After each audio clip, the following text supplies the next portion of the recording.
এটা কোনো কথা? এটা কোনো দেশ হইলো? একটা লোকালয়ের উপরে কেন একটা ট্রেনিং বিমান উঠবে বলেন? এই দেশে কোনো মানুষের নিরাপত্তা নেই, এই কারণে আমরা এই দেশে থাকবো না।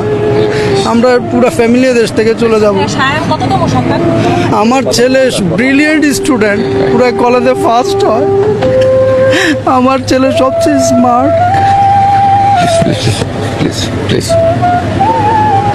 আমরা এই দেশে থাকবো না। এই দেশের পলিটিশিয়ানরা এই দেশটাকে পলিউট করে ফেলছে। আমরা এই দেশে আর থাকবো না, বুঝছেন? আমি অ্যাসিস্ট্যান্ট প্রফেসর, আমার ওয়াইফও কেমিস্ট্রি লেকচারার। আমরা থাকবো না এই দেশে। সন্তান কি একজনই ছিলেন? দেখুন, মনে কত আঘাত আসলে বলতে পারে এই কথা, মনের ভিতরে কতটুকু কষ্ট লাগলে বলতে পারে এই কথা। বাপ দাদার জন্মস্থান যেখানে, বাপ দাদার বিটা, মায়ের জন্মভূমি, যে জন্মভূমিতে জন্ম নিয়েছে সেই জন্মভূমি ছেড়ে অন্য কোনো দেশে চলে যাবে, কতটুকু মনে কষ্ট থাকলে এই কথাটা বলতে পারে। আজ আমরা কোন দেশে আছি? কথাগুলো একদম সত্যি।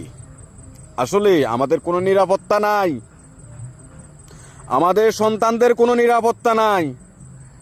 কেন আমরা নিরাপত্তাহীনতায় ভুগছি? এই কথাগুলার জবাব কে দেবে? এই কথাগুলার জবাব কে দেবে? আপনি কি পারবেন?